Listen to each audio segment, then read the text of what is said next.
Hello and welcome to the Root Network. I'm Pastor Archie Collins, and I'm glad that you're with us on today as we talk about foolishness. Now, if I had a direct title for this area, it would fall right in line with the series I've been teaching on Sundays and on Wednesdays called "Don't Be a Fool." Now, none of us want to be a fool, but the opposite of the word fool is wise. And in Proverbs 14:1, it says, "Only fools say in their heart, there is no God." That's only a fool says that. It says they are corrupt and their actions are evil. Not one of them does good.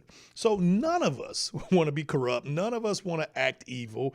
But many of us operate in life forgetting that there's a God, that there's a God who says you're healed, that there's a God who says you're delivered, that there's a God who says you overcome, that there's a God who has supplied all your needs in riches and glory. And to live contrary to that, or to think absent of him, is to think foolish. Because you're thinking, once I get the money, then I can. No. You can because of him. Whether he gets you to money or not, that end result can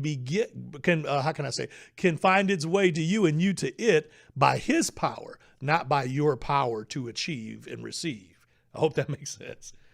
It says, make sure your faith is in God and God alone. Do not waver. Do not waver. In what? In your faith in God and God alone. Do not waver, for a person with divided loyalty. You see this?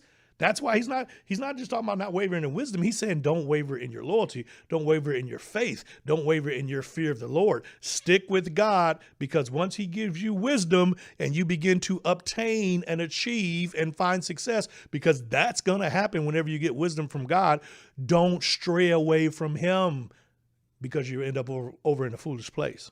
It says, do not waver, for a person with divided loyalty is as unsettled as a wave of the sea that is blown and tossed by the wind. Such people should not expect to receive anything from the Lord.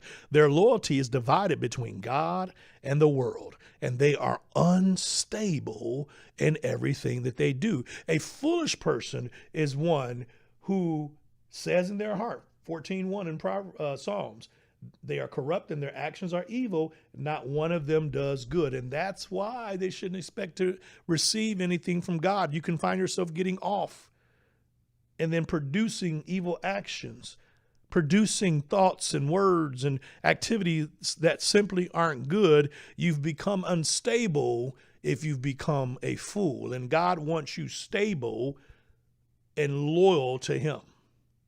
Believers who are poor have something to boast about. Verse 9, for God has honored them, and those who are rich should boast that God has humbled them.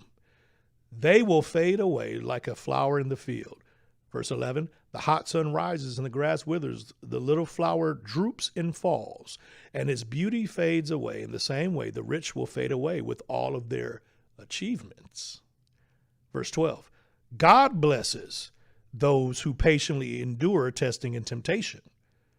Afterward, they will receive the crown of life that God has promised to those who love him. And remember, when you are being tempted, do not say, God is tempting me. God is never tempted to do wrong.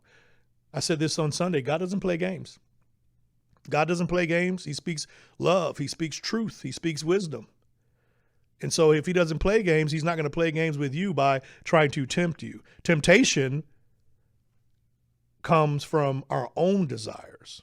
Right before that, it says, and God never tempts anyone else. Temptation comes from our own desires, which entice us and drag us away. These desires give birth to sinful actions, and when sin is allowed to grow, it gives birth to death. Foolish behavior, foolish thoughts turn into foolish actions. And the result is you finding yourself in a place of death, sometimes spiritually, sometimes, God forbid, even physically. Thank you so much for watching the Root Network with us on today. We're so glad to be able to share how to be fruitful from the root to the fruit in every area of your life. Make sure that you like this, that you share this, that you subscribe to this so that you can continue to help us spread this gospel of grace and this ability to be fruitful all over the world. Again, remember, you're victorious, and we thank God for you. We'll see you next time on the Root Network.